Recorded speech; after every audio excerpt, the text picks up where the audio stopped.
Baik, perkenalkan nama saya Giri Riki Prawira, NIM 057 dari kelas A2. Nah, di sini saya akan menjelaskan tugas metode perancangan arsitektur pariwisata yang telah saya buat.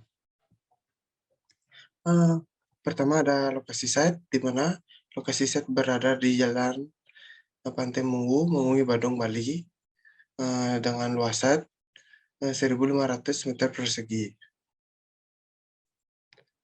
Isu yang terdapat pada site, yang pertama, sulitnya mencari makan di malam hari. Kedua, kurangnya fasilitas pendukung. Ketiga, kurangnya penataan tempat parkir. Selanjutnya, ada potensi pada site. Yang pertama, difungsikan sebagai restoran atau kafe pada area site, mengingat jarak kafe atau restoran pada site ini sangat minim. Yang kedua, adanya upaya untuk pengoptimalan fungsi pada site. Yang terakhir, memiliki view sawah yang sangat luas. Selanjutnya ada problem atau permasalahan pada site. Yang pertama, mengingat meningkatnya daya saing pada site. Selanjutnya, kurangnya penataan lahan parkir pada site. Solusinya, yang pertama, melakukan penataan ulang tempat parkir. Yang kedua, membuat bangunan yang dapat menarik untuk pengunjung datang ke tempat yang akan dibuat. Yang terakhir, melakukan pemasaran sebaik dan sebanyak mungkin. Program fungsi. Yang pertama ada sivitas, yaitu pelaku. Pelaku di sini dapat dibagi menjadi 3, yaitu utama, penunjang, dan servis. Pelaku utama atau tamu untuk pelaku penunjang itu ada koki, kasir, manajer, waiter. Selanjutnya untuk pelaku servis ada cleaning service dan staf pemeliharaan. Selanjutnya ada karakteristik pelaku dapat dilihat pada slide. Pelaku utama sifatnya formal, disiplin. Pelaku penunjang formal, disiplin, tegas, dan ramah. Selanjutnya untuk pelaku servis formal, disiplin, dan ramah. Program fungsi dapat dilihat pada slide. Untuk tamu, kegiatannya memesan makanan, makan, buang air kecil, air besar, membayar, lalu pulang. Selanjutnya ada kegiatan manajer, chef, kasir, dan waiter.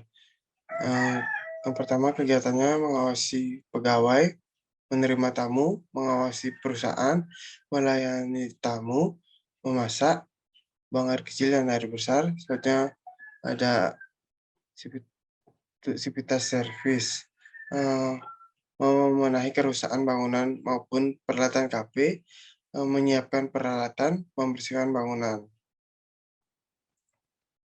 Konsep dasar. Isu. Sulitnya mencari makan di malam hari, kurangnya fasilitas pendukung, kurangnya penataan tempat parkir. Dari isu tersebut, saya melakukan 3 pendekatan, yaitu ada indera, kenyamanan, alam, dan menghasilkan konsep back to nature.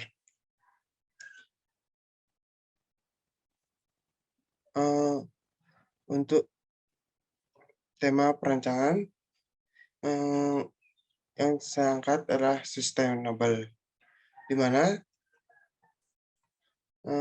tema sustainable ini adalah sebuah konsep terapan dalam bidang arsitektur untuk mendukung konsep berkelanjutan, yaitu konsep mempertahankan sumber daya alam agar bertahan lebih lama, yang dikaitkan dengan umur potensi vital sumber daya alam dan lingkungan ekologis manusia.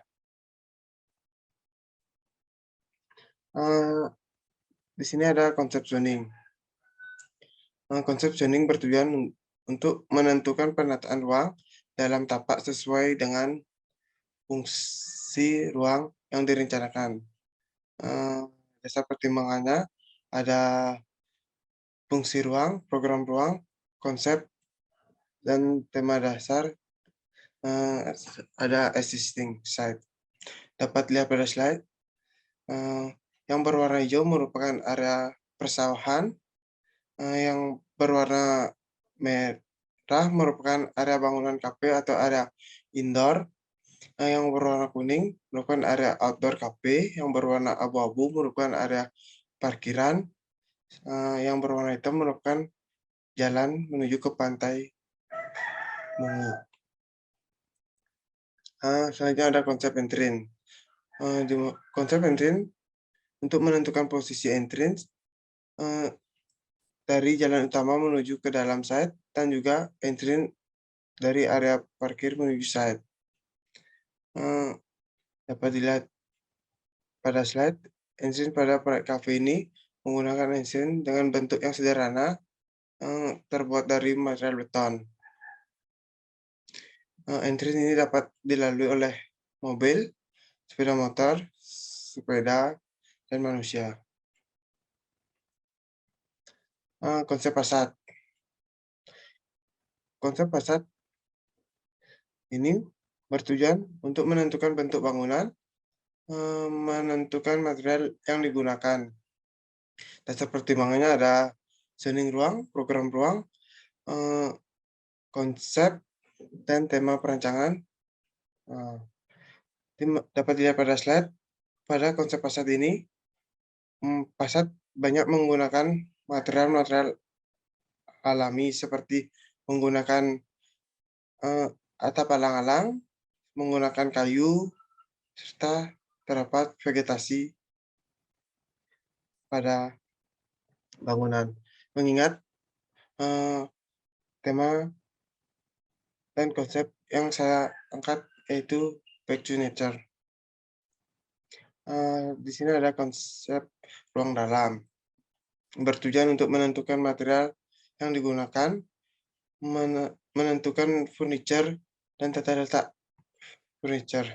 Dapat lihat pada slide, penggunaan material alami seperti ceiling dari kayu galam, terdapat